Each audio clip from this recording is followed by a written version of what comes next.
عربی کی بہت بڑی 4 جلدوں میں کتاب ہے ہدایہ.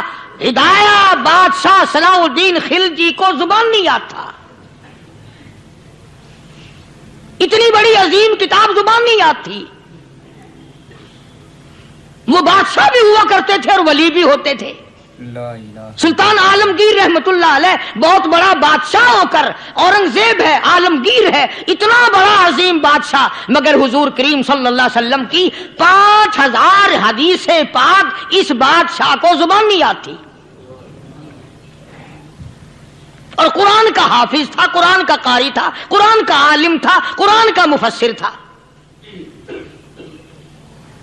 ولی بھی تھا، بادشاہ بھی تھا، اللہ والا بھی تھا.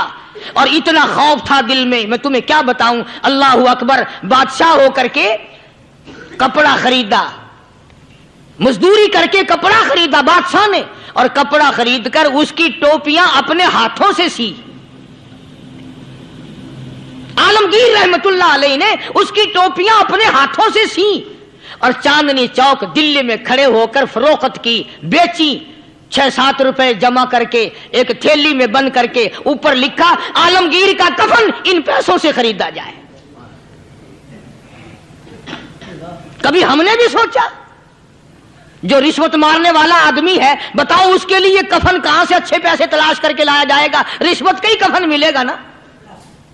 جو آدمی ملاوٹ کر کے پیسے کماتا ہے، فنکاری کر کے پیسہ کماتا ہے، دغا اور فریب کر کے پیسے کماتا ہے، تو آج ہمارا کفن بھی صحیح نہیں، کفن بھی دغا والا، فریب والا، ملاوٹ والا. بلکہ تم تو کہتے ہو کہ آج کل کھانے کے لیے خالص کچھ نہیں ملتا. میں کہتا ہوں میت کو غسل دینے کے لیے پانی خالص نہیں ملتا. یہ جو ہم موٹریں نلکے لگاتے ہیں، یہ پیسے کون سے ہمارے خالص ہیں؟ جو صابن میت کو مل رہے ہیں کون سے پیسوں کا خریدا ہوا ہے؟ جو خوشبو میت کو لگ رہی ہے کون سے پیسوں کی خریدی ہوئی ہے؟ جو کفن پڑ رہا ہے وہ کیسے پیسوں کا کفن ہے؟ اور میں آگے بڑھ کر کے کہتا ہوں جو کندھوں پہ اٹھائے جا رہے ہیں وہ کون سے کتب ہیں، کون سے ابدال ہیں؟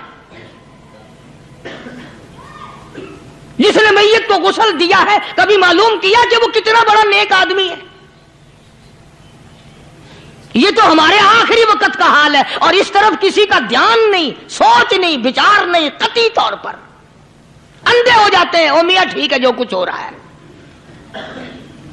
اچھا ایک بات عرض کروں، اللہ تبارک و تعالیٰ کے یہاں جب ہم جائیں گے، اگر اور سارے معاملات کو چھوڑ دو، اللہ پاک یہی پوچھ لے کہ میاں یہ کفن جو پہن کے آیا یہ کیسا ہے؟ یہ جو کفن پہن کے آیا یہ کیسا؟ ہم کیا جواب دیں گے؟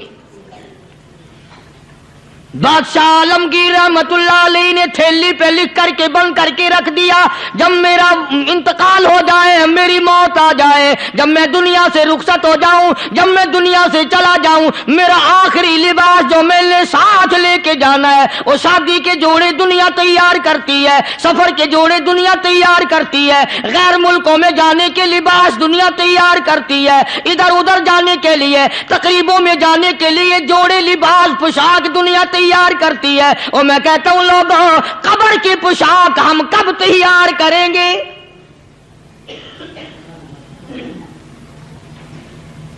عالمگیر رحمت اللہ علیہ نے خود اپنے کفن کا انتظام کر کے رکھ دیا. ہمارے گھروں میں تو اگر کفن کا ذکر کرو تو گھر والے بھی منہ بنائیں گے، چھوڑو تم نے کفن کی باتیں بنانی شروع کر دی ابھی سے ہی.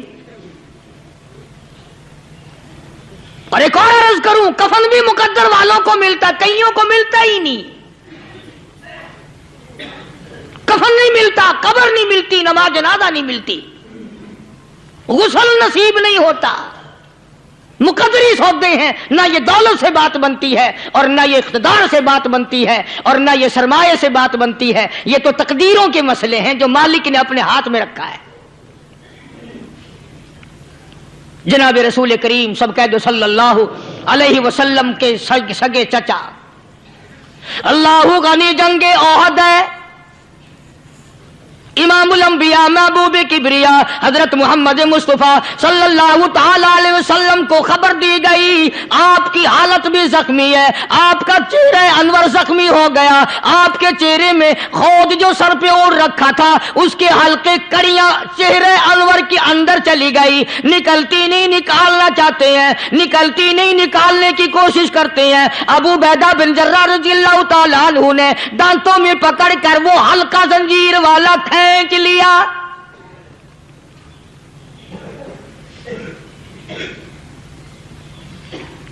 اللہ غنی، ادھر خون کا پھوارا چھوٹا، خون کا پھوارا چھوٹا۔ اللہ، عرش الہی سے آواز آئی، جبریل،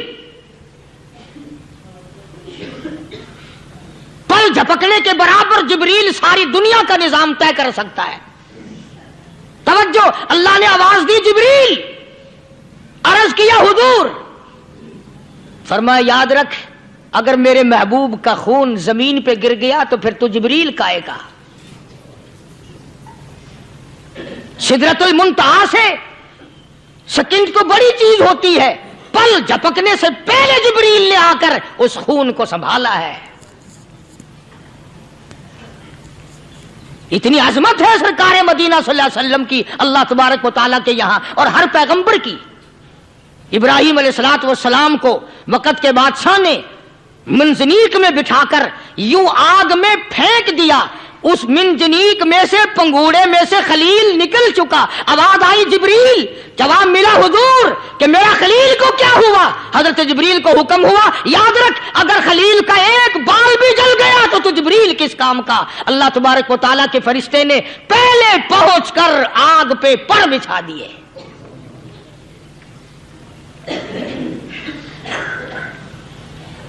یوسف علیہ السلام کو بھائیوں نے کنویں میں پھینکا۔ اب بتاؤ، کنواں کوئی 100-200 گز یا 100-200 میل تو لمبا نہیں ہوتا۔ میں خالق کی بے نیازی تمہیں بتا رہا ہوں، اور اپنے پیغمبروں کی کس طرح حفاظت فرماتے ہیں، سبحان اللہ۔ بھائیوں نے کنویں میں دھکا دیا، جبریل جی یہ کیا ہوا؟ تو میرا نبی آیا، میرے نبی کے کنویں میں جانے سے پہلے تخت بچھا دے۔ جبریل نے پر بچھا کر تخت بنا دیا۔ وہ تو یوں بچاتا ہے، وہ تو یوں سنبھالتا ہے۔ ابو عبیدہ بن جراح رضی اللہ تعالی عنہ نے سرکار مدینہ صلی اللہ علیہ وسلم کے چہرے انور میں سے وہ جو زنجیر کڑی کھینچی، اللہ اللہ، ابو عبیدہ کے 2 دانت نیچے کے، 2 اوپر کے، 4 دانت نکل گئے۔ آج ہمارے دانتوں کو کیڑے کھا جاتے ہیں، کھوکھریں بن جاتی ہیں، نکل جاتے ہیں۔ ابو عبیدہ تو کتنا خوش نصیب جوان ہے، تیرے 4 دانت تو نکل گئے، پر حضور صلی اللہ علیہ وسلم کی تکلیف کو تو نے دور کیا، یعنی آقا کی خدمت کرتے ہوئے ابو عبیدہ کے دانت نکل گئے۔ ادھر اپنی تکلیف ہے، ادھر پتا چلا کالی کملی والے صلی اللہ تعالی علیہ وسلم تیرے چچا کا حال ٹھیک نہیں۔ صلی اللہ علیہ وسلم بڑا صدمہ پہنچا، بڑا رنج پہنچا۔ ایک بات کرتا ہوں، توجہ کر کے لکھ کے لے جاؤ، کام آئے گی، بیٹیوں کو بتاؤ، بہنوں کو بتاؤ۔ سرکار کی نظر پڑی، سرکار کی نظر پڑی حضرت صفیہ رضی اللہ تعالی عنہ، حضور کی بوا، حضور کی پھوپھی، حضرت زبیر رضی اللہ تعالی عنہ کی اماں، امیر حمزہ رضی اللہ تعالی عنہ کی بہن دوڑی دوڑی آتی ہے۔ پتا چلا نا مدینے میں کہ بھائی کا حال ٹھیک نہیں، شہید کر دیا گیا، عورت ذات دوڑی دوڑی آئی۔ حضور نے فرمایا زبیر کون عورت ہے، جا کے روکو، لاش کا حال ٹھیک نہیں، کپڑے پھاڑے گی، جزا فضا کرے گی، میں نے سنا ہے لاش کا حال ٹھیک نہیں ہے۔ حضرت زبیر نے آ کے روکا، قریب آ کر پہچان لیا، حضرت زبیر کی اماں تھی۔ انہوں نے کہا اماں اجازت نہیں، آگے نہ جاؤ۔ حضرت صفیہ عرب کی تکڑیم آئی، مارا غصہ زبیر کو، اوپر پھینک دیا، کہنے لگی ہاتھ ایک طرف، میں اپنے بھائی کو دیکھنے نہ جاؤں۔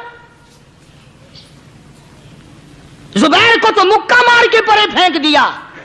اور لوگوں توجہ کرو، غلام آپ بھی بنتے ہیں، غلام میں بھی بنتا ہوں، خدا کی قسم ٹائم پہ غلامی کا پتہ چلتا ہے۔ پھر زبیر کہنے لگا اماں حضور نے منع فرمایا،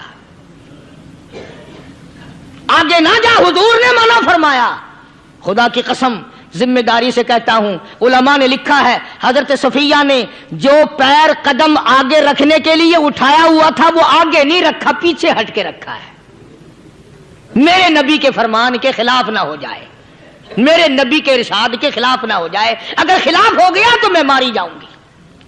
اور وہیں رک گئی، کہنے لگی اور زبیر بیٹے جاؤ، میرے محبوب سرکار مدینہ صلی اللہ تعالی علیہ وسلم سے جا کے کہو میں نے لاش کا حال سن لیا ہے، مجھے سب کچھ پتا چل گیا ہے، جا کے کہو بے شک میں عورت ہوں لیکن گھبراؤں گی نہیں، جب سے میں نے تیرا کلمہ پڑھا ہے میں نے صبر کرنا بھی سیکھ لیا ہے۔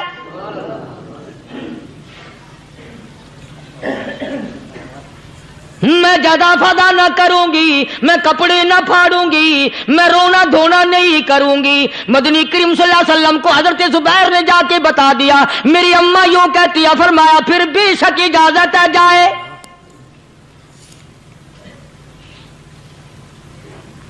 آج کی کوئی مائی ہوتی اتنا حال دیکھ کر بھائی کا نہ جانے ہارٹ فیل ہو جاتا۔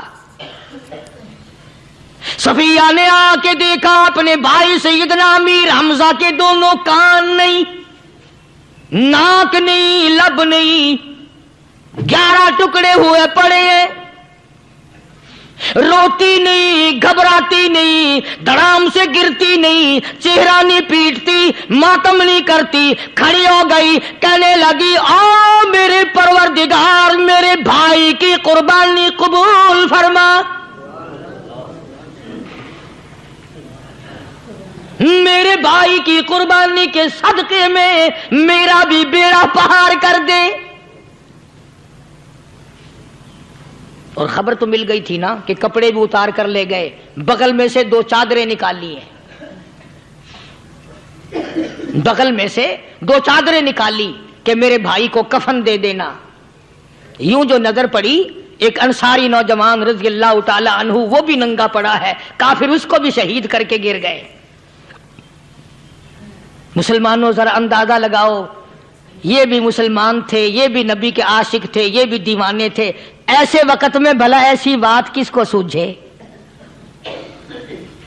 ماں جایا بھائی ہو، سگا بھائی ہو، اچھی محبت اور تعلق ہو بہن بھائی کا، اور سید الشہداء حضور نے فرمایا ہو وہ ننگا پڑا ہے، 11 ٹکڑے ہوئے پڑے ہیں، ایسے وقت میں ایسی بات کون سوچے؟ صفیہ کہنے لگی لوگوں ایک چادر اس بھائی کو دو جو میری ماں کے پیٹ سے پیدا ہوا، ایک چادر اس بھائی کو دو جو محمد کے کلمے نے میرا بھائی بنا دیا ہے، جو میرے نبی نے کے کلمے نے میرا بھائی بنا دیا ہے۔ کل قیامت میں خدا یہ نہ فرما دے صفیہ کفن دینے آئی، خیرات دینے آئی تو اپنے کو دے کے چلی گئی۔ اب ان میں ایک چادر ہے چھوٹی اور ایک ہے بڑی، پھر کہنے لگی میری چادریں واپس کر دو، ایسا نہ ہو میرے بھائی کو بڑی مل جائے دوسرے بھائی کو چھوٹی مل جائے، اللہ پاک کل یہ نہ فرما دے اگر کفن دینے بھی آئی تو اپنے کو بڑی دوسرے کو چھوٹی، یہ اللہ کی رضا والا تو کام نہیں۔ قرہ اندازی کی، سگے بھائی سیدنا امیر حمزہ رضی اللہ تعالی عنہ کے حصے میں چھوٹی چادر آئی اور اس انصاری جوان کے حصے میں بڑی چادر آ گئی۔ چنانچہ جب محمد عربی صلی اللہ تعالی علیہ وسلم تشریف لائے تو حضور کو اتنا صدمہ پہنچا، میری مستقل کیسٹ ہے سیدنا امیر حمزہ رضی اللہ تعالیٰ عنہ کے عنوان پر، آپ لوگ اسے خرید کے سنیں۔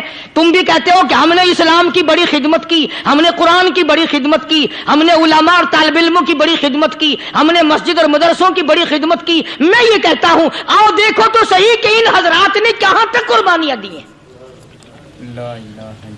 حضور نبی کریم صلی اللہ تعالی علیہ وسلم جب اپنے پیارے چچا کی لاش پہ آئے، چہرے پہ نظر پڑی دونوں لب نہیں، کالی کملی والے صلی اللہ تعالی علیہ وسلم نے منہ میں جھانک کر دیکھا تو زبان نہیں،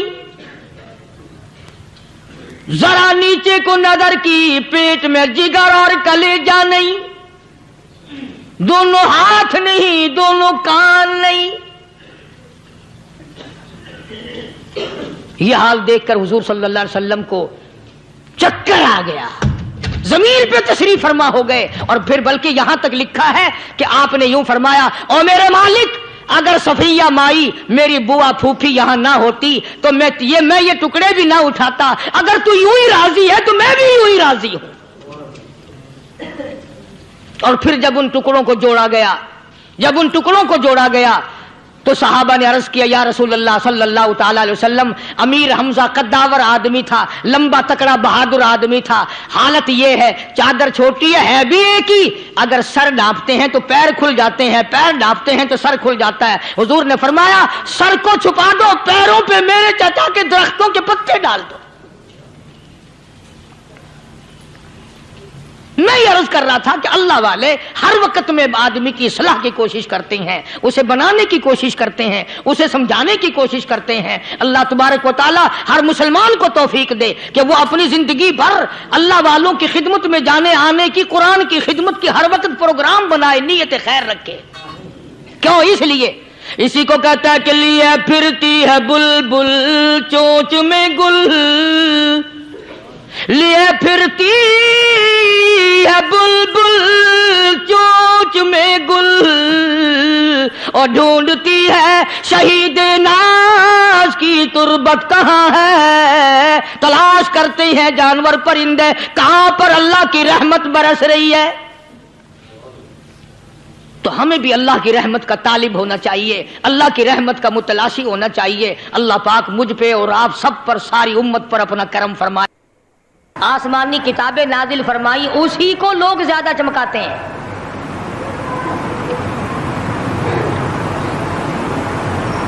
خدا اس بات کو گوارا ہی نہیں کرتا کہ میری طرف سے بغیر میرے اعلان کے کوئی ذرہ برابر اعلان کر سکے۔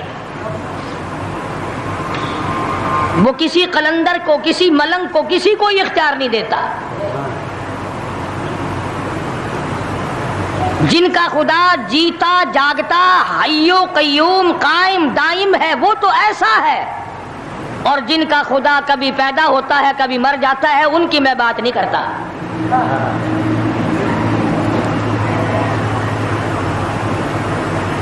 پروردگار عالم نے ایک طریقے کا سوال کر دیا، اگر تم میرے معاملات میں شریک کار بنتے ہو تو آؤ پھر ایک ناخون بنا کے دکھاؤ،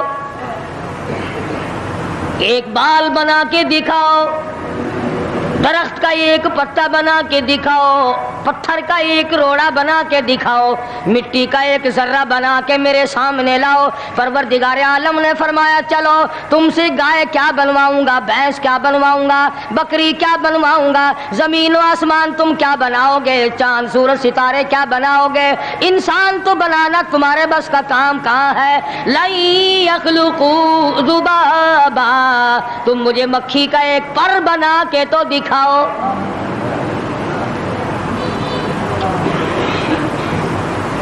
فرمایا جس کے دل میں توحید و ایمان یقین کی دولت جم جاتی ہے، وہ لوگ تو دنیا ہی میں ایمان کا مزہ چکھتے رہتے ہیں، ایمان کی لذت آتی ہے۔ صحابہ اکرام رضوان اللہ تعالی علیہ مجمعین کی جماعت نے دنیائی میں جنت کو دیکھا، جنت کی خوشبو سونگھی، کسی کو جنت کی ہوا لگی، کسی نے جنت کا نقشہ دیکھا، کسی کو جنت کا نظارہ کرا دیا گیا دنیائی میں۔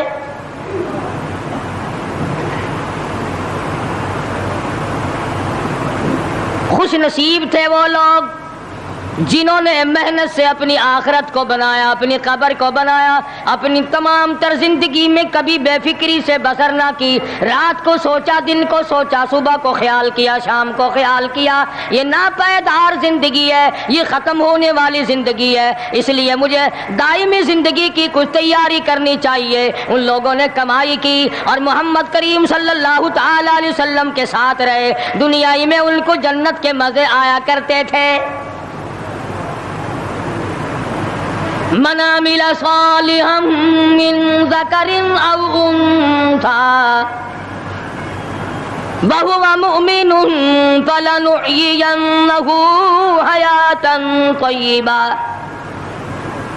محنت کرنی پڑتی ہے، تکلیف اٹھانی پڑتی ہے، پریشانی جھیلنی پڑتی ہے، جب جا کر کچھ کام بنتا ہے، استقامت کے ساتھ کام بنتا ہے، جہاد فی سبیل اللہ کے ساتھ کام بنتا ہے، گردنیں کٹانے سے کام بنا کرتا ہے، اپنی جانوں کا قیمہ بنوانے سے کام بنا کرتا ہے، پھونک مارنے سے نہ کبھی کام بنا اور نہ آج بن سکتا ہے۔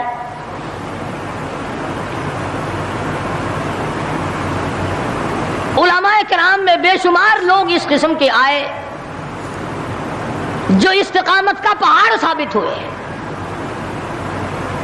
ان میں سے بعض نے یہ لکھا ہے کہ بعض مرتبہ کھانے میں ایسا مزہ آتا تھا جیسے جنت کے کھانے کا مزہ۔